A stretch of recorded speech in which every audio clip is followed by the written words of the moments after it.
देखिए, जिस प्रकार से विधानसभा में हमने तारांकित अतारांकित दोनों तरह के प्रश्न लगाए थे और बहुत सारे प्रश्न मेरे मौखिक बोलने में भी आए हैं।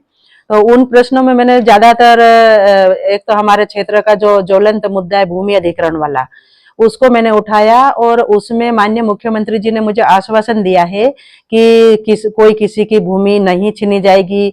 तो मैंने भी पूछा कि माननीय मुख्यमंत्री महोदय आपको धन्यवाद, लेकिन हम ये मान लेंगे कि अब हमारी जमीन नहीं छीनेगी, हमारा किसान जो परेशान था उनकी परेशानी दूर हो गई।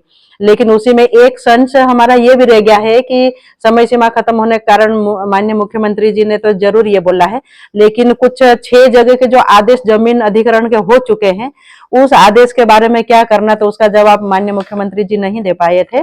तो जिसमें जुवारी है, गुड़ा है, मेरे विधानसभा क्षेत्र के कई गांव है, झाबुआ के भी गांव है, तो उसके बारे में सही जवाब नहीं मिला मुझे। तो जो आदेश हो गया वो निरस्त होगा या नहीं होगा, एक वो बात रह गई थी मेरी।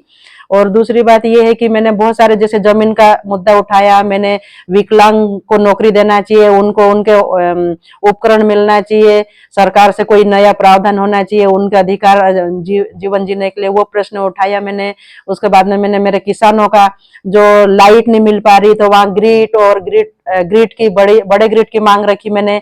और माननीय मुख्यमंत्री जी और प्रद्युम्न जी तोमर साहब को भी धन्यवाद इसलिए करना चाहूंगी, उन्होंने मेरे बर्जर बोरकुंडिया में लाइट की व्यवस्था बढ़ाई है, उसके लिए धन्यवाद भी देना चाहती हूँ। और माननीय मुख्यमंत्री जी को इसलिए भी धन्यवाद देना चाहती हूँ कि उन्होंने मेरे को बर्जर क्षेत्र में 32 करोड़ 8 लाख का मुझे सड़क निर्माण की स्वीकृति दी है, उसके लिए भी मैं धन्यवाद देना चाहती हूँ।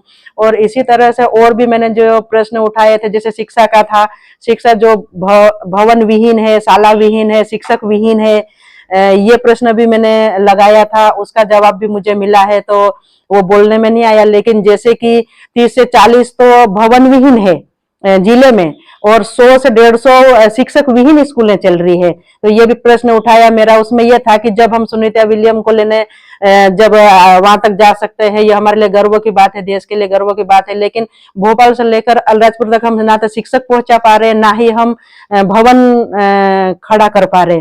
तो ये थोड़ा सा ये भी गंभीर विषय था, ये भी मैंने उठाया है।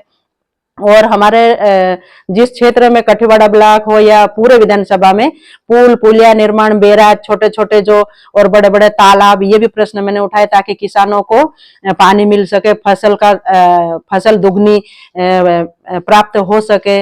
और जैसे स्कूल जाने के समय पे जिस तरह से अति वर्षा के कारण बच्चे स्कूल नहीं पहुंच पाते, तो छोटे छोटे पुल पुलिया वगैरह भी मैंने वो मांग की है। तो ऐसे मैंने कम से कम 10-12 प्रश्न लगाए और सभी का जवाब मुझे मिले हैं।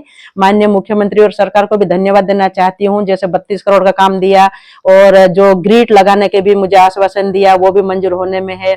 और बर्जर और इधर भी जो उसका आमखुट वगैरह जो ग्रिड का जो बढ़ाया है लाइट का, उसके लिए भी धन्यवाद देना चाहती हूँ। लेकिन जो जो अव्यवस्था फैली उसको निश्चित ही सही करना मेरा पहली प्राथमिकता रहेगी। और मेरे विधानसभा में विकास की गंगा कैसे बहाना, मैं उसके ऊपर वो सबसे पहली प्राथमिकता मेरी ये रहेगी। चाहे स्वास्थ्य होगा, शिक्षा होगा, रोजगार होगा। और रोजगार के बारे में युवाओं की भी मैंने आवाज उठाई है। हर 5 महीने में लाखों युवाओं का, जैसे ये हमने आंकड़ा निकाल के बताया था, तो हर महीने युवाओं की संख्या बढ़ते जा रही है। इनका जो वादा था 2 करोड़ युवाओं को रोजगार देने का, लेकिन रोजगार तो ये दे नहीं पा रहे हैं। और अभी एक जो मैटर चल रहा है कि बेरोजगारों का नाम बदलकर आकांक्षी कर रहे हैं। अरे नाम बदलने से क्या होगा, आप बेरोजगारों को रोजगार दो ना, नाम बदलने से क्या होना करना है। तो ये ऐसी इस प्रकार की बहुत सारी जो भी सरकार की नाकामियां है वो भी हमने उजागर की है।